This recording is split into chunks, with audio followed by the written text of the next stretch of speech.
సంవత్సరాల తరబడి ఎన్ని మందులు వాడినా మీ మోకాల నొప్పులు తగ్గట్లేదా? ప్రాణ పెయిన్ క్లినిక్ లో అత్యాధునిక చికిత్స. మీరు ఎంపీగా చాలా 5 ఏళ్ళు ఉన్నారు. తర్వాత మీకు అమెరికాలో కూడా చాలా పరిచయాలు ఉన్నాయి. ఏమన్నా పెట్టుబడులు కానీ లేకపోతే కొత్తగా ఏమైనా ఇండస్ట్రీస్ కానీ లేదు అంటే మా ఏరియా వేరే ఇండస్ట్రీస్కి అసలు సూట్ కాదు. అంగుళం స్థలం కూడా ఖాళీగా ఉండదు. ఎస్పెషల్లీ నా ఏరియా వచ్చి ప్యూర్ అగ్రికల్చర్ ఏరియా. అసలు మెట్ట ప్రాంతం అనేది ఉండదు. ఇక్కడ అదర్ ఇండస్ట్రీస్ పెడతాను. అగ్రికల్చర్ బేస్డ్ ఏమైనా అగ్రికల్చర్ బేస్డ్ అంటే అయితే రైస్ మిల్లు ఫుల్గా ఉన్నాయి, షిరింప్ ప్రాసెసింగ్ ప్లాంట్లు. ఇంకొక ఇండస్ట్రీకి అసలు నాకు అక్కడ అవకాశం లేవు. అండ్ ఎకరం పొలం అంటే కూడా 60-70 లక్షలు. సో పరిశ్రమలు పెట్టడానికి ల్యాండ్ కొంచెం తక్కువ వాల్యూకి రావాలి. ఇక్కడ ఉన్నదే ఈ రెండు కాబట్టి ఇక్కడ దొరికే మెటీరియల్తో పరిశ్రమ పెట్టాలి అంటే ఇక్కడ దొరికేది అయితే వరి లేదంటే చేపరయ్య, ఈ ఆక్వా ఈ రిలేటెడ్. అంటే నా నియోజకవర్గం అలా వచ్చింది. భీమవరం పెరిఫెరీ అంతా మా ఉండి నియోజకవర్గం అన్ని రిచ్ విలేజెస్. మా దగ్గర పీపుల్ ఆర్ రిచ్, అందుకనే I'm able to mobilise the resources. So they need good leadership, good coordination with the government. So వెంటనే ఏం కావాలన్నా ఇప్పుడు కలెక్టర్తో మాట్లాడాలన్నా ఆర్ ఈవెన్ సీఎం ఆఫీస్తో మాట్లాడాలన్నా because of my access to the highest authorities వేరే వాళ్ళకి 4 రోజులు పడుతుంది అనుకుంటే నేను 1 రోజులో చేయగలను. అది నాకు అడ్వాంటేజ్. అమరావతి ఇప్పుడు అందరూ కూడా వచ్చినప్పటి నుంచి అమరావతి ఊపిరి పీల్చుకో అని చెప్పేసి చూసాము. తర్వాత ఇప్పుడు అమరావతినే మేజర్గా డెవలప్ చెబుతున్నాను. మొత్తం పిచ్చి మొక్కలు అవన్నీ పీకేసి అంతకుముందు ఉన్న సగం కన్స్ట్రక్షన్స్ అయ్యి ఆగిపోయి ఉన్నాయి, మొత్తం కూడా సెట్ చేస్తూ ఉన్నారు. ఇప్పుడు రాజధాని అంటే అమరావతి అని చెప్పుకునేటువంటి పరిస్థితి. ఒకటే 3 రాజధానులు ముచ్చట్లు క్లోజు, ఒకటే రాజధాని అమరావతి. సో దాని మీద ఫుల్ ఫోకస్ ముఖ్యమంత్రి గారు పెట్టారు. యుద్ధ ప్రాతిపదికన అయితే పనులు మొదలు పెట్టేస్తున్నారు. ఓకే. సో డెఫినెట్గా 2 ఇయర్స్లో టోటల్ షేప్ అయితే వస్తుంది. బట్ వీళ్ళు చెప్పినట్టు 1,00,000 కోట్ల ఇన్వెస్ట్మెంట్లు ఇవన్నీ అంటే ఈ 2 ఏళ్ళలో జరగకపోవచ్చు, టైం పడుతుంది. మాటలు కాదు కదా 1,00,000 కోట్ల ఇన్వెస్ట్మెంట్ రావాలి అంటే. But it will take. But basic infrastructure గతంలో ప్రారంభించినవన్నీ కంప్లీషన్లో, మెయిన్ లింక్ రోడ్ల ఇన్ఫ్రాస్ట్రక్చర్ అంతా కూడా 2 సంవత్సరాల్లో 100% road map is very clear. గర్వంగా ఇది మా రాజధాని అని చెప్పుకుని ఇలా అయితే ఉంటుంది 2 ఏళ్ళలో. 5 ఏళ్ళలో రూపురేఖలు పూర్తిగా మారిపోతాయి. ఇంకా ఆంధ్రాలో రియల్ ఎస్టేట్ కూడా బాగా పెరుగుతుంది అని అంటున్నారు అందరూ. ఎందుకు గవర్నమెంట్ మారిన వెంటనే 15,000 గజం ఉన్నది 30,000 అయిపోయింది అక్కడ అమరావతిలో. అమరావతి అని టోటల్గా అసలు ఏపీ టోటల్గా కూడా డెఫినెట్గా ఒక పాజిటివ్ వైబ్రేషన్స్ అయితే ఉన్నాయి.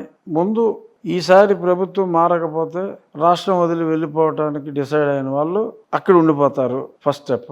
ఆల్రెడీ వచ్చేసిన వాళ్ళు వాచ్ చేస్తున్నారు, మళ్ళీ మనం వెనక్కి వెళ్తే బాగుంటుందా అని చెప్పి కూడా అనుకుంటున్నారు. అది నెక్స్ట్ స్టెప్. మొదటిది ఆల్రెడీ నిర్ణయం చేసుకున్నారు, మనం వెళ్ళక్కర్లేదురా హ్యాపీగా. రెండోది వెనక్కి వెళ్ళటం మైట్ టేక్ 5-6 నెలలు టైం పట్టవచ్చు. రుషికొండ అక్కడ ఉన్నటువంటి ఆ కన్స్ట్రక్షన్ చూసాము. చాలా చోట్ల వైసీపీ ఆఫీసుల కోసం గవర్నమెంట్ ల్యాండ్ని 1 ఏకరు 2 ఏకర్స్ 3 ఏకర్స్ దారుణం వాళ్ళు చేసింది. పైగా ఆరోగ్యన్స్ ఏ లెవెల్లో ఉందంటే ఏదో ఒక్క దగ్గర తీసుకున్నారంట పర్మిషన్. 26 జిల్లాల్లో ఒక్క జిల్లాలో తప్ప మిగిలిన 25 జిల్లాల్లో పర్మిషనే లేదు. సో అవన్నీ కూల్చివేయటం కాకుండా నా ఉద్దేశంలో ఆ ఎలకేషనే క్యాన్సిల్ చేసి అవన్నీ ప్రైమ్ ఏరియాలో తీసేసుకున్నారు. అది యాక్చువల్గా పబ్లిక్ పర్పస్కే ఇవ్వాలి. పొలిటికల్ పార్టీకి ఆఫీస్కి ఇవ్వచ్చని ఉన్నా కానీ ఊరికో ఆఫీస్ కట్టుకోవడానికి మొత్తం రాష్ట్రంలో ఉన్న స్థలాలన్నీ దోచేయమని కాదు. 2012లోనే ఏ పర్పస్లకి ఇవ్వాలో రూల్స్ ఉన్నాయి, జీవో ఉంది. ఇప్పటికీ ఆ జీవోనే ఫాలో అవ్వాలి. ఆ జీవో ప్రకారం వీళ్ళు చేసినవన్నీ వైలేషన్స్.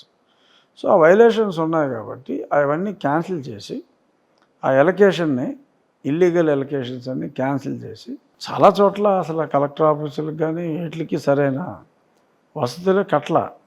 అలా ఆఫీసులు కట్టుకున్నారు తప్ప స్థలాలు అలాట్ చేసి, ఇంకా చాలా చోట్ల కలెక్టర్ ఆఫీసులకే స్థలాలు, ఎస్పీ ఆఫీసుకి స్థలాలు కూడా అలాట్ చేయకుండా ప్రైమ్ ఏరియాలో వీళ్ళు పార్టీలకి పెట్టుకున్నారు, ప్యాలెస్లా కడుతున్నారు. ఇప్పుడు అవన్నీ కూల్చకుండా నా ఉద్దేశం చెప్తున్నా. నా ఉద్దేశం ఎవడో ఫాలో అవ్వాలని లేదు, అవుతారని నేను అనుకోను. కానీ నా అవ్వకూడదని లేదు, బస్సు ఈ ఆలోచన వాళ్ళకి వచ్చి ఉండొచ్చు.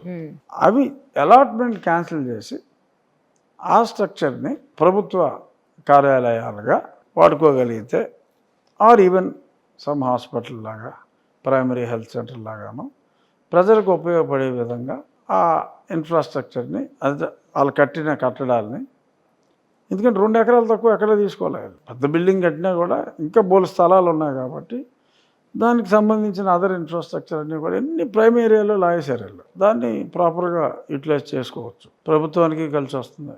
ఏదన్నా ప్రజా అవసరాల కోసం ఉంటుంది. ఇదేంటంటే సీడ్ యాక్సెస్ రోడ్డుకి అడ్డంగా ఉంది. మొన్న ఇక్కడ ఆఫీసు ఏది ఒకటి కొట్టేశారు కదా, వాళ్ళ హెడ్ క్వార్టర్స్ అదే వైఎస్ఆర్సీపీది. అది ఆ రోడ్డు కూడా అడ్డంగా ఉంది, ఇల్లీగల్ కన్స్ట్రక్షన్ కాబట్టి దాన్ని కొట్టేయవలసి వచ్చింది. మిగిలినవన్నీ కొట్టే అక్కర్లా, ల్యాండ్ అలొకేషన్ క్యాన్సిల్ చేసి ఆ స్ట్రక్చర్ కూడా మంచి మంచి కార్యక్రమాలకు వాడుకుంటే బాగుంటుంది. ఇంకా కొన్ని చోట్ల అండర్ కన్స్ట్రక్షనే ఉన్నాయి. ఆ స్ట్రక్చర్స్ యాజ్ ఇట్ ఈస్గా వాడుకోవచ్చు. ఆ ల్యాండ్స్ అప్ వెళ్ళిపోతారు, మనం చక్కగా డిస్ట్రక్షన్ లేకుండా కన్స్ట్రక్టివ్ అప్రోచ్తో మనం వెళ్ళి దాన్ని యూటిలైజ్ చేసుకుంటే బాగుంటుంది. అలాగే చేసుకుంటారని అనుకుంటున్నాను. సుమన్ టీవీలో మీ పర్సనల్ అండ్ బిజినెస్ ప్రమోషన్స్ కోసం కింది నెంబర్కి కాంటాక్ట్ చేయండి.